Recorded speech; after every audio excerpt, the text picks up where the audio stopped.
Amis barcelonais, la Liga a comploté contre nous.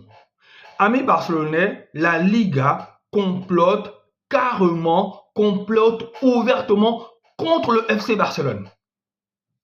Je suis sûr que la Liga ne veut pas que le FC Barcelone puisse remporter tous les trophées cette année. Je suis sûr que la Liga ne veut pas que le FC Barcelone soit champion en fin d'année. Pourquoi je le dis? Je m'explique, amis barcelonais. Vous vous souvenez qu'on devait jouer notre match retour contre Osasuna? Et vous vous souvenez que parce que le médecin de l'équipe du FC Barcelone est décédé, on a dû reporter ce match-là. Eh bien, figurez-vous, amis barcelonais, que c'est aujourd'hui que la Liga a décidé que le FC Barcelone devait jouer son match en retard contre Osasuna. Pourquoi je m'offusque? C'est parce que c'est simplement, ce match-là va simplement se jouer à quelques heures ou à quelques jours, oui, quelques heures je peux dire, à quelques heures de la trêve internationale. Est-ce que vous trouvez normal que des joueurs qui ont voyagé pour d'autres, on va prendre par exemple les Sud-Américains qui sont dans l'équipe du FC Barcelone, Araujo, Rafinha, qui ont fait des centaines de kilomètres pour aller en Uruguay et au Brésil, pour aller jouer des matchs compliqués, parfois en altitude, puissent jouer leur match retour contre Osasuna aujourd'hui. Et tenez-vous bien, c'est pas fini. Ils vont non seulement jouer aujourd'hui, mais ils vont jouer quelques jours plus tard, donc samedi, contre Riron. Où est la récupération? Est-ce qu'on prend en compte l'intégrité physique des joueurs? Andy Flick s'est offusqué. Le FC Barcelone a fait appel. Le FC Barcelone et Osasuna d'ailleurs. Parce que dans l'histoire aussi, Osasuna a fait appel. Parce que Osasuna aussi, il y a quelques joueurs africains qui sont allés en sélection. Donc les deux clubs ont fait unanimement recours. J'aurais encore compris que la démarche aurait dérangé si il n'y avait simplement que le FC Barcelone qui avait porté recours. Mais non, les deux clubs, Osasuna et le FC Barcelone, ont saisi la Liga pour leur dire qu'il n'était pas possible de jouer ce match aujourd'hui. Il n'était pas possible.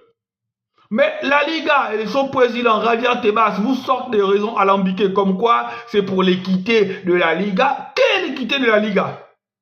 Donc pour vous, l'équité de la Liga, c'est qu'au sortir d'une trêve internationale, au cours de laquelle même certains joueurs du FC Barcelone se sont blessés, qu'on puisse faire jouer ce match aujourd'hui. Inigo Martinez s'est blessé, Pau Cubarsí s'est blessé, même si ce sont des blessures légères apparemment. Aux dernières nouvelles, ce sont des blessures légères.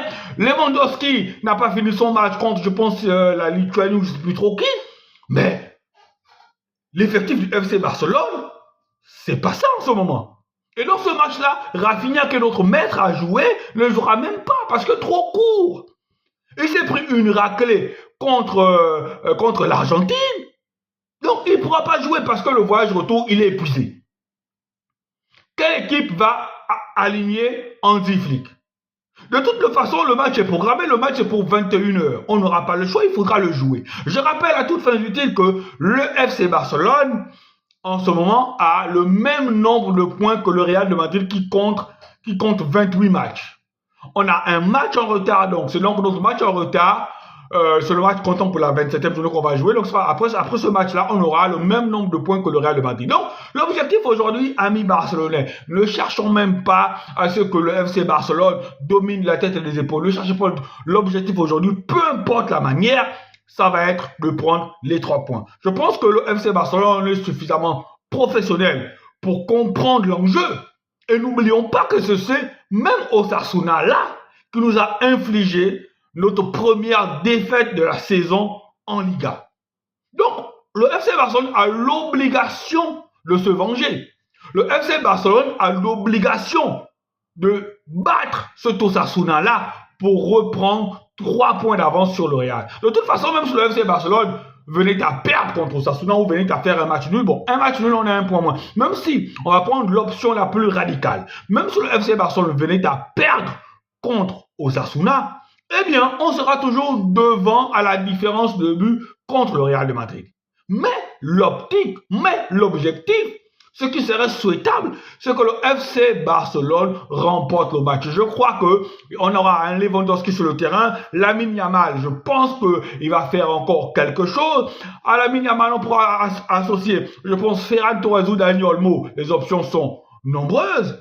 Pedri, QI, footballistique énorme. Pedri, De Jong seront de la patrie, Dani Olmo aussi. En défense, je pense que c'est peut-être là où on aura un remaniement. On aura forcément Jules Koundé et Baldé sur le côté.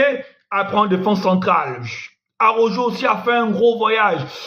Inigo Martinez, incertain, mais il est dans la feuille de match, mais il est quand même incertain, je sais pas. Dans les bois, c'est forcément Chechny, mais en défense, surtout au poste de 2 centraux, je ne sais pas ce que fera Hansi Flick. Mais de toute façon, le FC Barcelone doit gagner ce match-là. Le FC Barcelone, cette année, doit remporter tous les trophées. Et on peut le faire. Donc, aujourd'hui, ce soir, à 21h, on gagne face à Osasuna. Et dimanche, contre Riron, on a l'obligation de gagner. Parce que là, on est lancé dans le dernier sprint final. Allez, amis barcelonais, on se retrouve à 21h pour supporter notre équipe. Ciao, ciao.